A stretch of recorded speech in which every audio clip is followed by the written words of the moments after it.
Leave. Dravo Park sits along the Great Miami River and is one of many parks my town has to offer. It used to be my favourite place because we could walk our dog Charlie there, and since it was a city park, we could also use the boat ramps. I say could, because after what happened, I'll never go back there. My partner Billy and I were taking Charlie for a walk in the baseball field. He was a rescue, and we were reintroducing him to new situations, people, smells, and so on. We walked the entire tree line down to the water and then back to my car the same way. Now, whenever I get out of my car, I always attach my keys to my belt, because otherwise I have a bad habit of just setting things down. Well, guess what?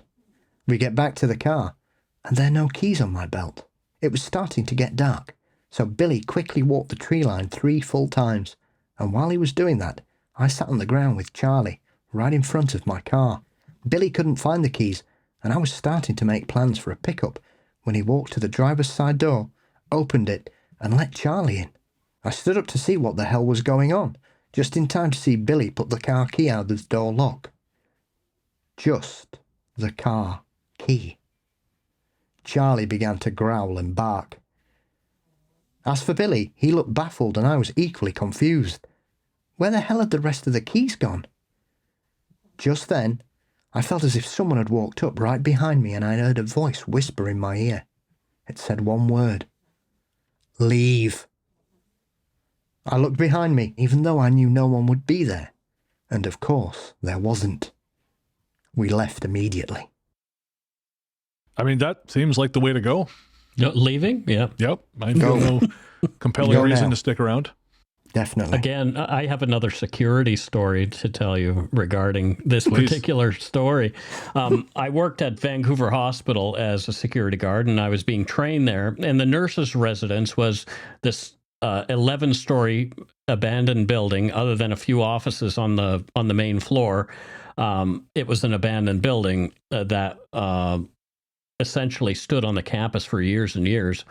But while I was being trained, the security supervisor told me that when he entered this one particular room one evening, he opened the door and he felt something blow into his ear.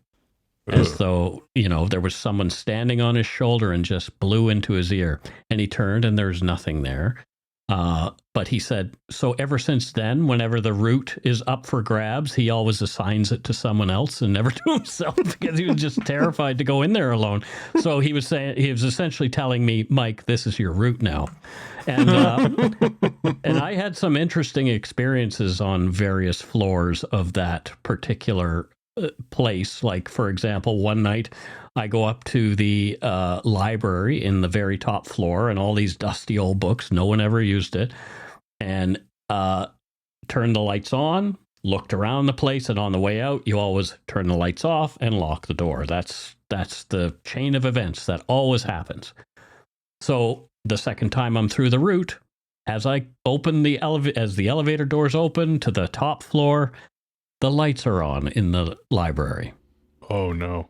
I'm the only one on the entire campus with the keys to get into that particular library. So how on earth are the lights on? So I have to go into this library all by my lonesome, my little shaky little self, and walk through this library looking to see if anybody is in there. It was so terrifying. Hello, hello. Oh, man. So yeah, the nurses' res had notorious haunted things around it. And it wasn't anybody saying leave, but it was, people said they felt things in there, like always somebody beside them or behind them. Interesting. I mean, do you know much about the history of the building in terms of like any? I mean, we don't like to connect death to these things because it doesn't necessarily there's not necessarily a one-to-one correlation. But I'm kind of curious to know if there is any like intense history there. No, it was just a residence for nurses who were attending the nursing school at Vancouver Hospital because it's a teaching school. So. Oh, okay. Or it used to be. I think now UBC is the teaching school here on this coast, but I'm not entirely sure. I don't know, so don't quote me on that. But the nurses' res was just no longer used, and perhaps there were some horrible things that happened there that nobody really ever talked about. Interesting, man. So how long were you working security? I did it for 2 years. I did all kinds of different places. Riverview was part of what I had to see, and the old Woodlands campus, where it was also an institution for psychiatric patients at one time, and was also the institution at which Acid Al did all his Hollywood sanitarium LSD experiments on people like Cary Grant and things like that. So I'm not familiar with this at all. Oh, there's an episode of Dark Poutine on it. I'm plugging my show, but yeah, if you listen to my Acid Al episode, it's one of my very early episodes. I might be redoing it.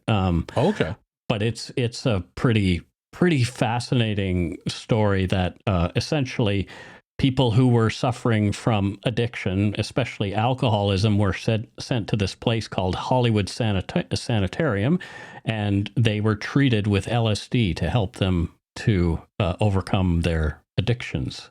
So there's some very, very strange coinkydinks around that particular building and those buildings. Interesting. Wasn't there someone in Montreal doing acid experimentation as well? I did an episode on that as well. Yeah, and there's also the Saskatchewan, the prairies also had some involvement in that, and these also have tangentially and directly involvement in MK Ultra. So it's really, really fascinating that right. MK Ultra experiments were essentially done on Canadian soil. I think that's how I read about it, because I read there was a book called The Devil's Chessboard about the life of Alan Dulles. And I seem to recall them talking about MK Ultra in regard to Montreal, because I think I was living in Montreal at the time, so it was kind of a trip to hear that this had gone on, a few blocks away from my apartment.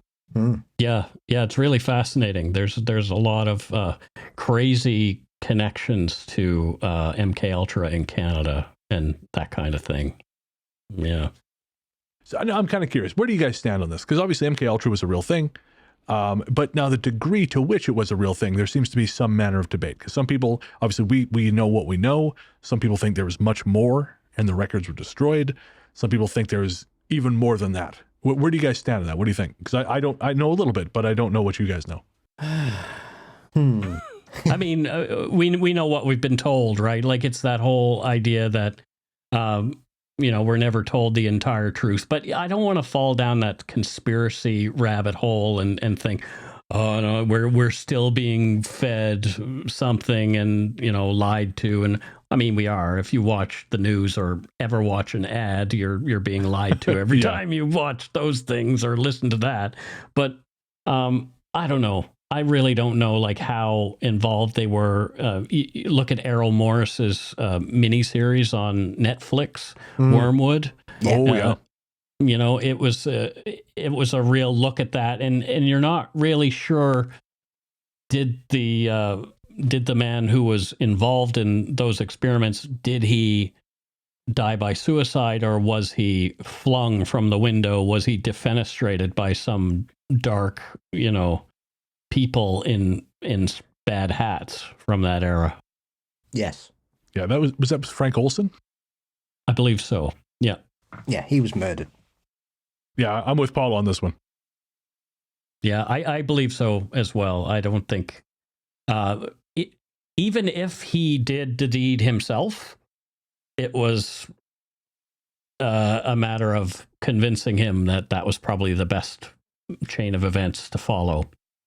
So yes, I mean, obviously the fact that he suffered severe head trauma that wasn't connected to the fall, I think suggests that. And also the other person that was in the room woke up to find him missing and didn't hear him leap out of it. I mean, because he allegedly leapt through the full window, didn't sash, he? Yeah. Mm-hmm. Yeah. And that didn't wake you up, Yeah. I've had some deep sleeps in my time, but that's pushing it. Yeah. Yeah. So, as with anything, I think, as Mike says there, you've got to be careful, and especially as with anything, you only have to compare it to some of the myths built up about the Philadelphia experiment, that you'll always get a lot of people who come forward saying, oh yes, I was part of this program, and we were searching for aliens on Mars, or we were looking for Brezhnev's hideout in Russia and such like. And a lot of these people that come forward don't really seem to know any more than what's easily sourceable. Right. But as with anything, the American government has a very interesting history in regards to certain things that it will tantalise the public with by going, well, yeah, actually, we did do that. I know we said we didn't for decades, but we did. Right. Yeah. And by doing that, they just hope people stop asking questions. So I think they've admitted they did it, but I still don't think we know the full picture of exactly how much work went into it, because they clearly spent a lot of money on it. Because redacted and redacted did redacted with redacted. Precisely. Mm-hmm. Yeah. I think that's, as you're saying, that's kind of the danger, right? Because conspiracies happen all the time. But I think it's hard not to let ourselves slide into that, well, if X is true, then Y and Z must also be true. You know, I was thinking about this with, with, for example, all these conspiracy theories around COVID. You know, like things like, you know, it was, I want to be careful because I know algorithms will snap this shit up and I don't need a copy, I don't need a strike. But like, you know, this idea that it was like made in a lab, you know, I've had people tell me this. And I know there was some investigation done to determine if that was the case. But the thing is, even if it was the result of experimentation with whatever, okay, then what? But to so many people, that means X, Y, and Z, if X is true, then Y and Z have to also be true. And then it gets into all this crazy shit. And there were conspiracies around this stuff, right? There was government mismanagement. There was all kinds of people who tried to kind of hush up how bad it was so they could keep the wheels of commerce going. But, you know, because one thing is true does not mean that, you know, this was an Illuminati plot to reduce the population. No. But it's so hard. And you kind of end up in that situation where you're sort of agreeing with people you really don't like. Right. And then, you know? Then you have the Flu Trucks clan on the other side who, you know, are just essentially, it didn't happen at all and we didn't need to, you know, shut down. So yeah, it's fascinating. Yeah, it's really hard because you have to say like, well, this one thing might be true. These other things are not, you know. Mm-hmm. But we're such an all or nothing, we're at such an all or nothing point in the world, or at least in North America. There's no room for nuance anymore. Like, no. And you know, we don't want to sort of go down that road a little too far right now. We were joking about my own personal heritage before we came on, and it's a scary time for people like myself who, you know, you don't want to give an opinion on anything right now because, like, am I going to fall on the wrong side of history because I've been uneducated about something? Oh yeah, I mean the entire situation. Well, anything currently happening in the world, we try and stay out of on the show just because we're not equipped, and specifically the Israel Gaza thing. I mean, or the Israel Hamas or Israel Palestine. That's the word. It's all of that. Yeah, Israel Palestine. It's just like this is not our place to comment. This is not, you know, killing innocent people is bad. That's where I stand. But as for the nuance of that situation, that is beyond the scope of this show and this podcaster. If I'm honest. Thank goodness. Thank goodness. Me too. Definitely. But how about Christopher Walken in jogging pants? Oh, he was such a nice man, though. He was really, really nice. Well, I also met Henry Winkler cool. at that particular place, and his first words to me were began with an F and ended with a K, and okay, it was essentially he couldn't figure out how the maglock worked with the card, and so I had to go and help him in, and he just looked at me, and that was the first word he ever said to me, and it was like, well, I guess he's actually not really the Fonz in real life, because that wouldn't have been a problem for the Fonz. But, yeah, exactly. He would have just bonked it, and it would have opened for him. I bet if you had said anything about the Fonz to him in that moment, he would have jumped inside you and blown you from the inside out like Shang Tsung. Just exploded you. Just ripped your heart out like Mola Ram. I did not, and he gave me a tip later on, so for helping him up to his room. That tip was for not bringing up the goddamn Fonz. Well, I bought the Artist's Way with the tip that Henry Winkler gave me, so the book The Artist's Way, which I've never finished, but